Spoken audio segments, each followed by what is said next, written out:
Please do not ask me to compute that.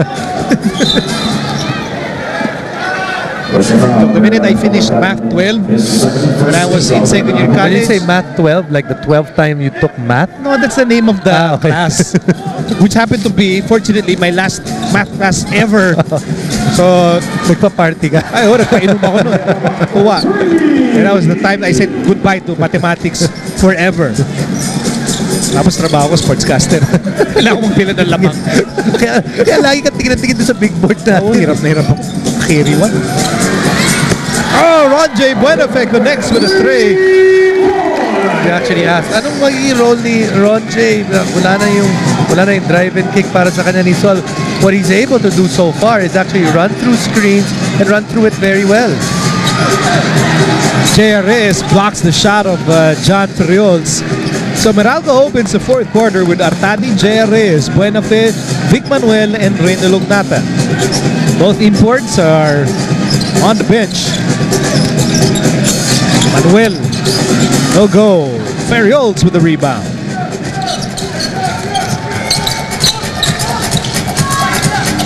Wow, long three. I mean, that was really long.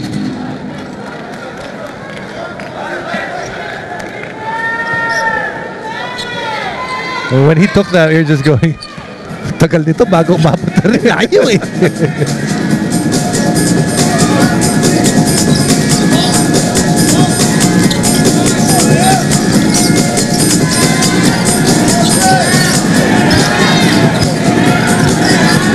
Reynel against Ferriols. Ball will go to talk and text. Both imports getting, a long rest right now. Probably they'll come in at about the 9-8 minute mark and tuloy-tuloy na yan. But so far, if you're Meralco, you're quite pleased na hindi natatapesa na malaki yung kalamangan mo, unti-unti lamang. Good block by J.R. Miscue. And here's Ron J. Buenafe for an easy two. One thing that I noticed with Talk and Text, maybe you can forgive them because guys in the championship have not had a lot of time to repair. Those mga bola na long balls that you can sprint for. They're not really. We haven't seen a lot of those balls that they've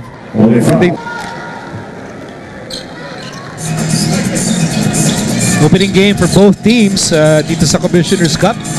And both imports are back on the floor. That's Keith Benson scoring para sa Talking Text. Yung katapat niya sa Meralco, it's Eric Dawson. And Keith Benson now with 22 points. I wouldn't be surprised if pag tinaas yung kamay, baka mas mahaba pa to si Benson kaysa kay Sundog. It's just long. You may be right. AP. Sundov is what? 7'2"? 7'2"? Yeah.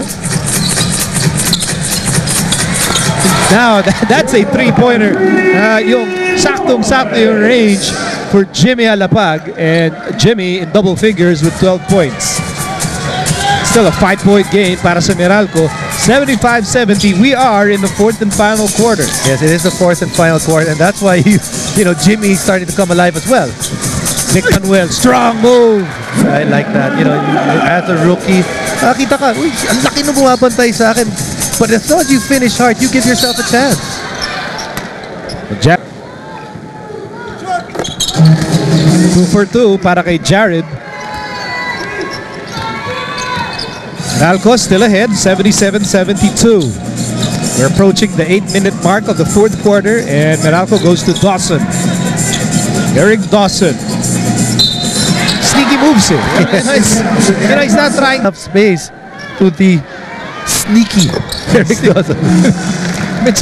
I know it's weird to call someone so tall sneaky, but maybe it's just a more creative way of saying efficient. Yes, he is very efficient.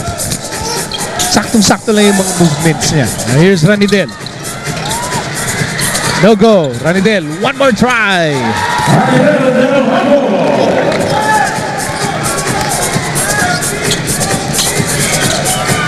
Still a 6-point game for the Meralco Bulls. They've continued to, even when they've had yung mga valleys in which they had that problem scoring, they've kept the Talking Text at bay. Perfect pass, Jimmy to Jared. And Talking Text once again is knocking. Hindi, Baka isipin tayo nagsabi. Hindi, yung mga late na nag-tune sa atin. There was actually an interview. Yes, in interview si Eric Dawson, yung import ng Meralco, and Eric Dawson said that people say na kamukha niya si Kevin Durant. Okay? Nilinaw ko lang. And I would think it would be safe to assume that his number was actually 35. And his shoes are Kevin Durant shades. Dahil marami na nagsasabi sa Kasi ba, ang ano naman ito, ang naging resulta naman, ang dami naman nagsasabi sino talaga kamukha. Ang dami. Sino-sino mga... Do you really want me to say? Nakita ko na kasi. I hesitate. Like I said, ayoko nga. Huntingin pa ako ni Dawson. Here's Jimmy for 3. No go. Bullet dots right there. That is in rhythm para kay Jimmy Alapag and got enough space in that three-point area. Ross. Here's Manuel. Strong move. Vic Manuel. Kung pahirapan siya dun sa kapila because might not have the quickness as, ooh, another missed layup. The thing with Vic Manuel, if he can take one dribble and then power step kaagad, that's where he's gonna get his points. Because lalo na even dun sa kanto. Here's Cardona, teardrop. Pinigla si Benson. Stand up teardrop. Parang man down lang. 16 points for Cardona, 7 of 11 field goals in this ball game. We're nearing the halfway mark of the fourth and final quarter. Bola na kay Ryan Reyes. Alley-oop intended for...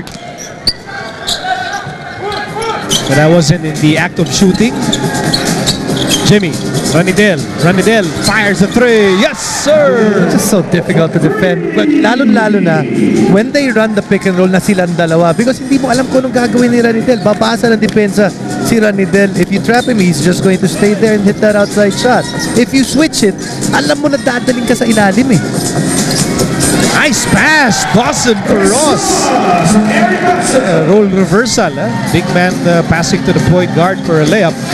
First 2 points para kay Chris Ross, and it's a 7-point lead para sa Meralco. 2 points, yes, but 7 rebounds, 8 assists. Benson, no go. Rebound, Ross. Here's Fafa Ray. And he was foiled on that play. Dillinger, pasa, Jimmy to Ranidel, footwork special. He just has his own pace and hindi siya na, he doesn't get flustered kahit na nagmamadali lahat. He gathers himself to get the shot that he wants. Cardona against Reyes. That's a great matchup. Cardona gives the ball up. Dawson, shot clock down to 4. Dawson makes his move and scores the layup. And it's huge that he got so much rest nung natapos yung third quarter at papasok yung fourth quarter because he looks like he has a better pep in his step here in the fourth, unlike what we were seeing at the end of that bago siya palitan nung third quarter. 28 points for Eric Dawson. Shot clock down to 7 for Talking Text. Hustle play by Reyna Lognatan. Here's Ross.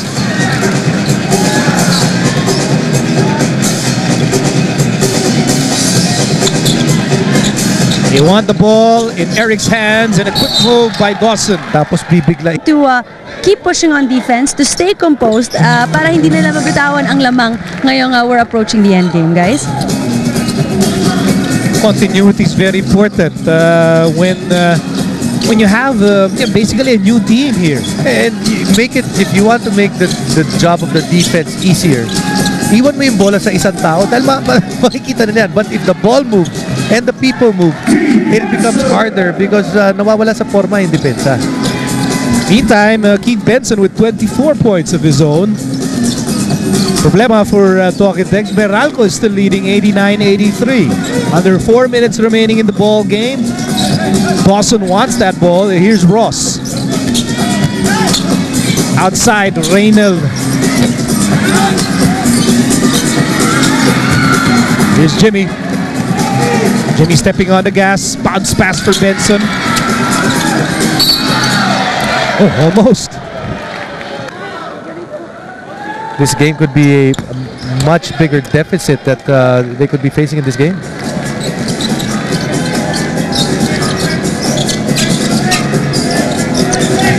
Zugnatan trying to locate Ronje. Instead, they go to Manuel on the right side. There's the matchup that may be there. That matchup of their import na binabantayan ni Ranidel. Here it is. Dawson drives and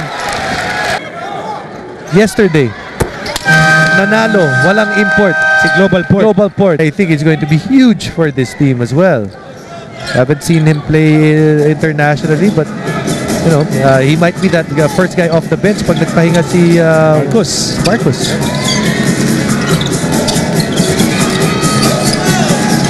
Here's Jimmy. Shot clock reads 10. Jimmy on the move. Ryan to Ranidel for 3. No, in and out. Rebound, Reyna Lugnatan. Couldn't ask for a better shot. If you're talking Tex, he ran that very well. Allowed the ball to find the open man, and the open man was Ranidel, but the ball just didn't want to go down. So as expected, that ball will go to Eric Dawson, and he shoots over Raba Aluseni. 33 points for Dawson. Miko, Raba bigger, but maybe Ranidel a better physical defender on him. Here's Ryan. Ryan Reyes for 3. In and out again. Here's Jimmy. Jimmy for 3. And that stays in para kay Jimmy Alapag. Third three-pointer in this quarter para sa Token Tex. This is a team. You can't give them that many opportunities for three-point range. Too many good shooters. 3 straight attempts. 6-point game for the Bolts. And again, Meralco will exclusively go to Dawson, and Dawson will score. They made to talk to Coach Al a few days ago as well. Both very excited about. Well, they should be. But anyway, mamaya, after this game, you'll catch the late telecast of the Rain or Shine Alaska game that went absolutely down the wire. Maganda silipin yung mga import doon at saka mga player na naglarong parang import. Tama. Okay, here's Dawson. He's an import, playing like an import, scoring like an import.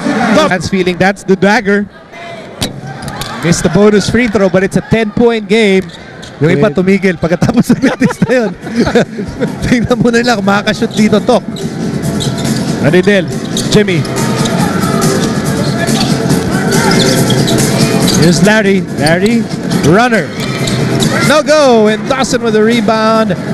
And that should do it. Yung nakita natin dito, mula dun sa import ng Meralco, getting points when it's necessary. You know, some players have a feel to it. That you know, kailangan makagawa dito ng important na play, and he was able to do that at least in this game. But also, don't forget about the good game of the locals. Ross, what is it? 8 rebounds and 8 assists, and also Ronje Buenafe had a solid game. Jimmy for 3, and Jimmy connects. 7-point ball game. Actually, seconds to go. I hope I didn't speak too soon. Larry to Raba. And Raba makes the layup. Yeah, That's a 5-point game. 5 points right now. So range so far. We never saw. Oh my gosh. I want this guy in my fantasy team. 13 rebounds, 2 assists, 2 steals, 4 blocks. That's a lot of stats. Sige na, kawig mo na kasi. Kahit na sa laro lang. Sa laro. 10 seconds remaining. Ranidel for 3. No go. Meralco will pull this off. Because daming 3-point shots that actually just slipped out on the part of Token Tex, in and out.